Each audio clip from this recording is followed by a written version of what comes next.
Hi, it's Kaylin, and this is part 2 of my video haul of books that I haven't read. And I made an agreement with myself that I wasn't going to buy any books in the month of March and instead focus on the ones I already own and the ones that have yet to be enjoyed and loved, maybe hated, maybe only liked okay, but to be read and finished. So I'm going to show you the titles and I'll tell you the author, and I'm going to try not to spend too much time on each book because I don't want this to get too long. So these are titles I through Z, but I'm not going to show you them in any particular order. So I will start now. And if you have any comments and suggestions for which I should read first and maybe which ones you read that you didn't really like, please leave that in the comments below and I will get right into it. So the first book I have is The Wife Between Us by Greer Hendricks and Sarah Pekanen. This is a twisty mystery thriller and a psychological thriller. It says unforgettable twists leading to shocking revelations all the way through the epilogue. So that is The Wife Between Us. Next book I have is quite different. Unlikely Friendships, Dogs, and these are just dog stories about dogs' friendships with different types of animals. So there's birds, there's lizards, there's I think there's a leopard in there. There's an owl, so there's really cute. There's a lot of cute pictures, and it's kind of uplifting. And I've read some of the stories, but not all of them. Next, I have another thriller, Sherry Lapina, A Stranger in the House. And this author wrote The Couple Next Door, which I liked okay. It wasn't great, but she's written a couple other books, Someone We Know, and one other book. I forget what the title is, but I thought I'd give her another try. The next book I have is A Little Life by Hanya Yanagihara. Sorry if I pronounced that wrong. This is a National Book Award finalist. I've been wanting to pick this up for quite a while. I heard that it's rather depressing. It follows college classmates, friends, and some that struggle with addiction and childhood trauma or memories of childhood trauma. So this isn't going to be a real uplifting book, but it's a Book Award finalist, so it might be pretty solid, and it's pretty long as well, so that might take me a while, but it looks good. So that cover is rather interesting, I think. Next book I have is Maybe Someday by Colleen Hoover. This is just a light romantic read, and I always hear about Colleen Hoover, but I've never read anything by her. I'm not usually drawn to romantic fiction, but I figured, what the heck, I was in a good mood when I bought it, so I might not want to read anything romantic for a while, but we'll see. Next book I have is A Man Called Ove, and I think it's Ove, by Frederick Bachman. And this is a very popular book. It's about a man who moves into a town, and his neighbors, I guess, befriend him, although he is a really angry old man. And I guess this is about their effect on him and how they change him. So it should be good.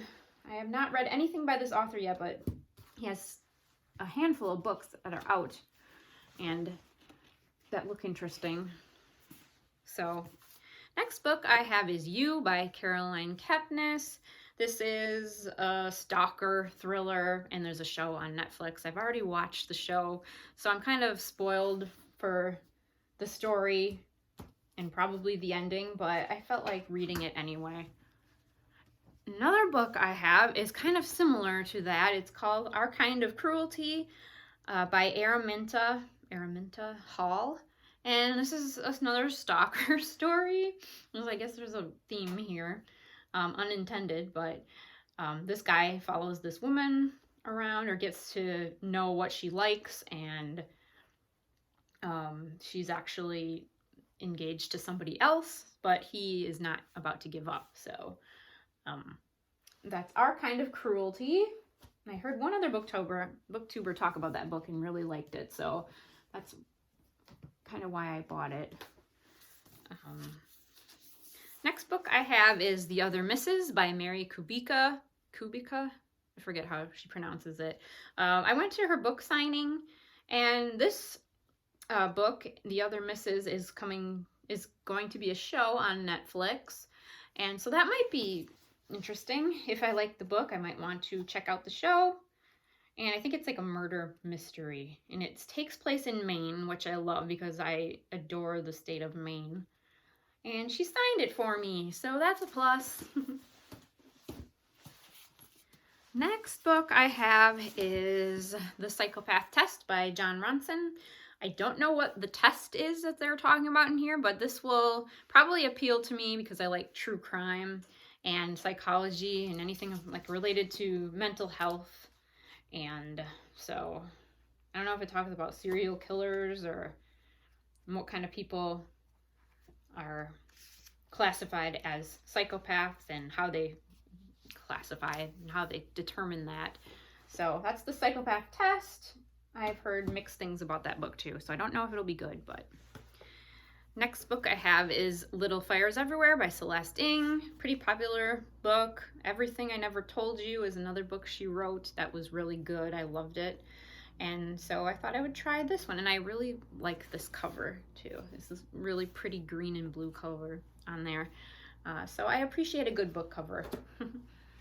Next book I have is Little Children by Tom Perrotta. I saw the movie version of this book, and it was excellent. So I had always kind of wanted to read the book too. I don't know how closely the movie follows the book, but it's about like dysfunctional couples in a neighborhood, and there's also, I guess, one of the neighbors is suspected of, or he's actually a pedophile that was released from prison, and so there's this big uproar in the neighborhood, and that's one of several different stories, I think, happening at once. So that's Little Children. Next book I have is Jaws by Peter Benchley, and I love this cover too. Jaws is one of my favorite movies, and I've always wanted to dig into the book, especially after watching YouTube, and so many people have raved about this book. So I never really thought that the book was that lauded, or at least not as much as the movie. So when I kept hearing how good it was, I thought, okay, I gotta pick this up and see how it compares to that blockbuster from 1975, maybe 76, I don't know. The Interrogation by Thomas H. Cook. I got this book because I have read a few other books by Thomas H. Cook. Red Leaves and Mortal Memory, and those are kind of psychological thriller vein. Yeah, I do like a lot of psychological thrillers, and this, I think, is a courtroom kind of drama. I don't think I even read the whole synopsis. I just like Thomas H. Cook, so I decided to pick this up. Next book is a self-help book, The Subtle Art of Not Giving a Fuck. And I don't like to use the F word that much on my videos, so I will be using it sparingly, I think. So pardon if you don't like that word. This is by Mark Manson. A counterintuitive approach to living a good life. So this is gonna kind of focus on how not everything is positive. Sometimes things really suck, and you just have to deal with that fact and stop trying to turn everything into a positive. Let's be honest, sometimes things are fucked up and we have to live with it. I just said that word again. So this is by Mark Manson. Okay.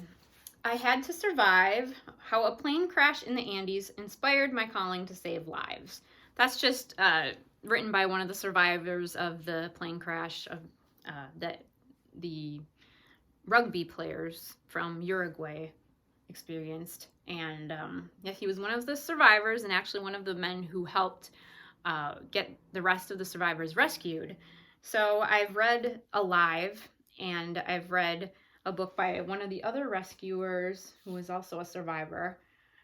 And that book was called Miracle in the Andes, and that was really good. And Alive is one of my favorite books of all time. So,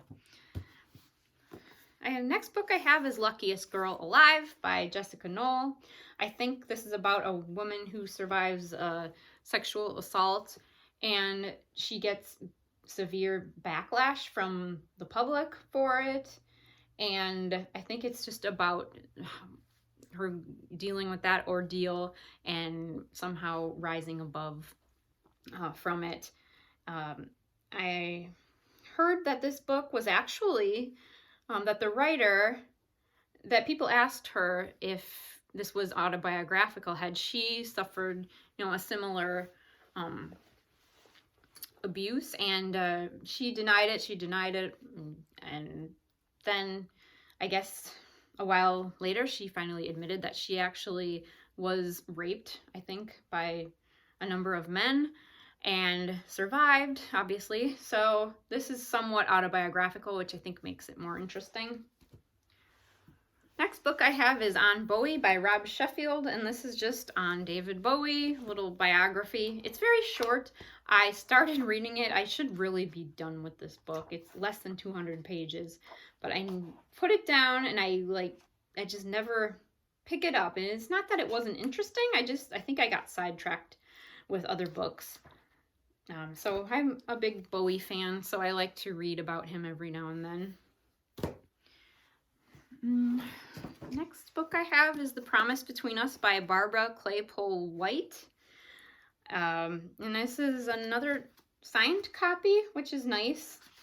This is a book that my mom recommended to me about a woman and her daughter, and the daughter has a mental illness that's pretty severe, and it's about their relationship with each other. So that's that. And you can see my books are starting to pile up behind me, so I will try and get through this quicker so that I'm not rambly and taking too much of your time. Okay. Next book I have is Play Dead by Harlan Coben, and it is also a thriller. I might as well just grab a couple here. Pieces of Her by Karen Slaughter. These are all thrillers. And also The Sunburn by Laura Lippman. Same kind of thing, psychological thrillers.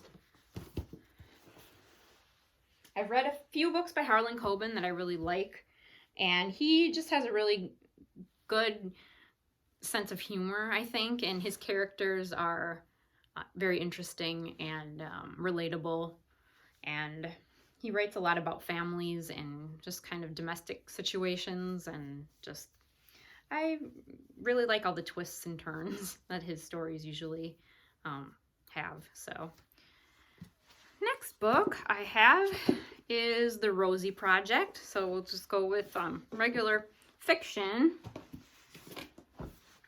And that is by Graham Simpson. And this is kind of a romantic, lighthearted kind of book. Don't know much about it. I bought it as a called Blind Date with a Book, where they wrap up a book for you. They don't tell you the title. The booksellers just write a description of it, like a very brief description, and you just buy it blindly and see what you get. So I got this, and I was pleased to get this because I know a lot of people like this book. So that's The Rosie Project. Two books I have from Leanne Moriarty, 9 Perfect Strangers and Truly Madly Guilty. I'm a big Leanne Moriarty fan. I read Big Little Lies and The Husband's Secret, and I loved both of them. I loved them. They were fantastic. I just liked the mysteries involved and the relationships between the characters, and her style of writing was just very, it was very quick to read, and I really was just turning the pages really fast, which is unusual for me because I read pretty slow, usually. Next, two little books I have. The Spurgeon Sorrows, Realistic Hope for Those Who Suffer from Depression. And this is about a preacher who apparently suffered from depression, and he uses biblical quotes to kind of just offer comfort and support for those with depression, and it kind of recognizes that depression is very human and not something to be ashamed of. And he really talked a lot about his depression. He was pretty open about it. So I thought this would be interesting. As a depression sufferer myself, I thought something uplifting and relatable. And this little book is Seaside Spectres, North Carolina's Haunted 100. So these are scary stories, supposedly true ghost stories,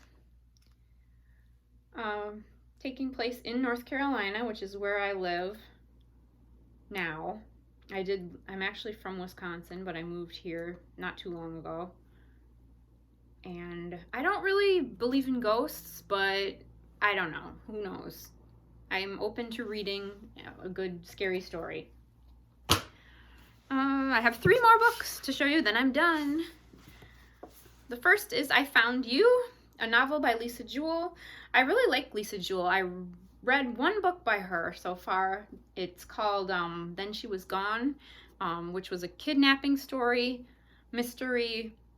That one was really smartly done, I thought, and it's very intricately plotted, and it jumps from the present time to the past and back to the present, but she does it very well. And I just wanted to know what was going to happen in the end, and it was pretty surprising. So Then She Was Gone. This is called I Found You, and most of her stories, I think, take place in London. So the writer is from the UK. So brief synopsis for this one. Newlywed Lily Montrose grows anxious when her husband fails to return home from work, but the police soon discover even more disturbing news. The man she married never truly existed. So that looks like another page turner. I have 2 books left. This one is The Supermarket, or just Supermarket, written by Bobby Hall. And this is, I think, kind of a scary story. I don't even honestly know what this is about. I think this guy works in a supermarket, and there's something weird about it. And I think there is a murder, but I'm really not sure. It's a mind-bending first novel, and this author is a Grammy-nominated, platinum-selling recording artist. So now he's an author, and that's Supermarket. And the last book is The Road, last but certainly not least. This is a modern classic, I think it's fair to say, by Cormac McCarthy, and it's a post-apocalyptic story about a man and his son. And I've heard excellent things about this book. Jason from Old Blues Chapter and Verse, hi again, Jason. He recommended this book, and I wanted to pick it up after his recommendation. So that is The Road, and that is the end of my book haul of my unread books. I hope that you enjoyed it. I hope I didn't get too rambly, but I try to stick to the list and go at a fairly quick pace. So if you've read any of these books and you would like to comment, please feel free to do so. And I will be back with more videos, and here is to trying to read the books that I have without buying new ones. So that's it, and I hope you have a great day. Thank you for watching, and I'll see you later. Bye.